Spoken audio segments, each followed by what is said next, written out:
ರೇಣುಕಾಚಾರ್ಯ ಅವರು, ನಮ್ಮ ಕಟ್ಟನಾಯ್ಡು ಅವರು, ಲಕ್ಷ್ಮೀನಾರಾಯಣ ಅವರು, ಎಲ್ಲ ಪಕ್ಷದ ಮುಖಂಡರು, ಮಾಜಿ ಶಾಸಕರು ಎಲ್ಲರೂ ಕೂಡ ಬಂದಿದ್ದಾರೆ. ನಾನು ಅವ್ರು ಬರ್ತಾರೆ ಅಂತ ಗೊತ್ತಾದಾಗ ನಾನೇ ಅವ್ರು ಕಾಯ್ತಾ ಇದ್ದೆ, ಮಾತನಾಡಿದ್ದೆ. ನಾನು ನಮ್ಮ ಮುಂದೆ ಇರುವಂಥ ಗುರಿ ಅಧ್ಯಕ್ಷಗಳು ಆಯ್ಕೆಯೂ ಕೂಡ ಆಗಬೇಕು, ಜಿಲ್ಲಾಧ್ಯಕ್ಷರು ಆಯ್ಕೆ ಆಗಬೇಕು. ಈ ನಿಟ್ಟಿನಲ್ಲಿ ನಿಮ್ಮ ಸಮಯವನ್ನು ಸದುಪಯೋಗ ಪಡಿಸ್ಕೊಳ್ಬೇಕು, ಸಂಘಟನೆ ಶಕ್ತಿ ತುಂಬತಕ್ಕಂಥ ಕೆಲಸ ಮಾಡಬೇಕು. ಯಾರ ವಿರುದ್ಧ ಹೇಳಿಕೆ ಕೊಡೋದಾಗಲಿ, ಹುಟ್ಟಿದಬ್ಬ ಮತ್ತೊಂದು ಯಾವುದೂ ಕೂಡ ವಿಚಾರ ಚರ್ಚೆ ಮಾಡ್ತಕ್ಕಂಥ ಪ್ರಶ್ನೆನೇ ಇಲ್ಲ. ಅದ್ರ ಬಗ್ಗೆ ನಾವು ಯಾರು ಸದ್ಯಕ್ಕಂತೂ ಆಲೋಚನೆ ಮಾಡಿಲ್ಲ. ಸಂಘಟನೆ ಬಲಪಡಿಸಬೇಕು, ಸಂಘಟನಾ ಪರ್ವ ನಡೀತಾ ಇದೆ. ಆ ನಿಟ್ಟಿನಲ್ಲಿ ಎಲ್ಲರೂ ಕೂಡ ಸಹಕಾರ ನೀಡಬೇಕು ಅಂತೇಳಿ ಎಲ್ಲರೂ ಕೂಡ ನಾವು ವಿನಂತಿ ಮಾಡ್ತೀವಿ. ರಾಷ್ಟ್ರೀಯ ನಾಯಕರನ್ನ ಕೇಳ್ತೀವಿ, ಜೊತೆಗೆ ಯಡಿಯೂರಪ್ಪನವರ ಮಾಡ್ತೀವಿ ಅಂತ ಹೇಳ್ತೀವಿ. ಯಾವುದೋ ಪ್ರಶ್ನೆನಲ್ಲ, ಇದು ಚರ್ಚೆನೂ ಆಗಿಲ್ಲ, ಇದ್ರ ಬಗ್ಗೆ ಚರ್ಚೆನೂ ಆಗಿಲ್ಲ. ಅದನ್ನು ಸ್ಪಷ್ಟಗೊಳಿಸಿದ್ದೇನೆ. ಸಂಘಟನೆ ಸಂಘಟನಾ ಪರ್ವ ನಡೀತದೆ, ಅದ್ರ ಬಗ್ಗೆ ಚರ್ಚೆ. ರಾಷ್ಟ್ರೀಯ ನಾಯಕರು ಒಪ್ಪಿಗೆ ಕೊಟ್ಟರೆ ತಾವು ಪಕ್ಷದ ಅದ್ರ ಬಗ್ಗೆ ನಾವು ಚರ್ಚೆನೇ ಮಾಡಿಲ್ಲ ರೀ. ಯಡಿಯೂರಪ್ಪನವರ ತಂದೆಯವರ ಹುಟ್ಟಿದಬ್ಬ ಆಚರಣೆ ಮಾಡಬೇಕಿದೆ, ಅದ್ರ ಬಗ್ಗೆ ನಾವು ಚರ್ಚೆನೇ ಮಾಡಿಲ್ಲ.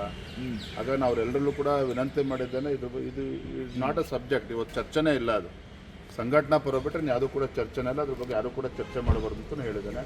ಆ ದಿಕ್ಕಿನ ಯೋಚನೆ ಕೂಡ ಮಾಡಿಲ್ಲ. ಯೋಚನೆ ಮಾಡಿದಾಗ ತಿಳಿಸ್ತೀನಿ. ಕೊನೆಯದಾಗಿ ಮೊನ್ನೆ ಯತ್ನಾಳ್ ಅವರು ಒಂದು ರಮೇಶ್ ಜಾರಕಿಹೊಳಿ ಒಂದು ಸ್ಟೇಟ್ಮೆಂಟ್ ಮಾಡಿದರು, 2ನೇ ಹಂತದಲ್ಲಿ ವಕ್ಫ್ ವಿರುದ್ಧದ ಹೋರಾಟವನ್ನು ನಾವು ಮಾಡ್ತೀವಿ ಅಂತ. ಅದ್ರ ಬಗ್ಗೆ ಏನು ಹೇಳ್ತೀರಿ ಸರ್? ಮಾಡಲಿಲ್ಲ, ಅವ್ರು ಏನು ಹೇಳಿದ್ರೆ ನನಗೆ ಗೊತ್ತಿಲ್ಲ.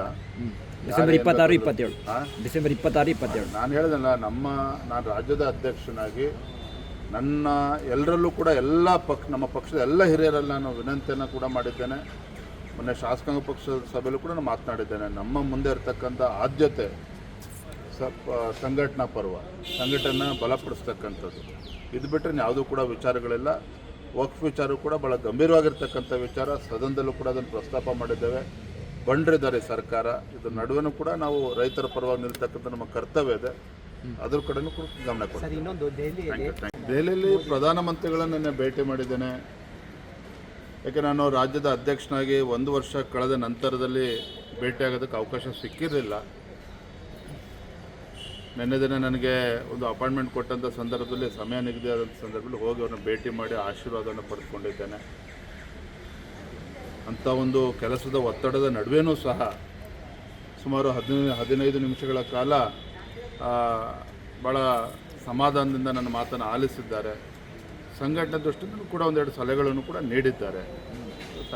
ಭಾಳ ಒಳ್ಳೆಯ ಒಂದು ಮಾತುಕತೆ ಆಗಿದೆ. ಈ ಯಡಿಯೂರಪ್ಪ ಅವರ ಬರ್ತಡೇ ಸಮಾವೇಶದ ಬಗ್ಗೆ ಏನು ಹೇಳ್ತೀರಿ ಸರ್? ರೇಣುಕಾಚಾರ್ಯ ಅವರಿಗೆ ಅಷ್ಟೇ ಪತ್ರಿಕೆ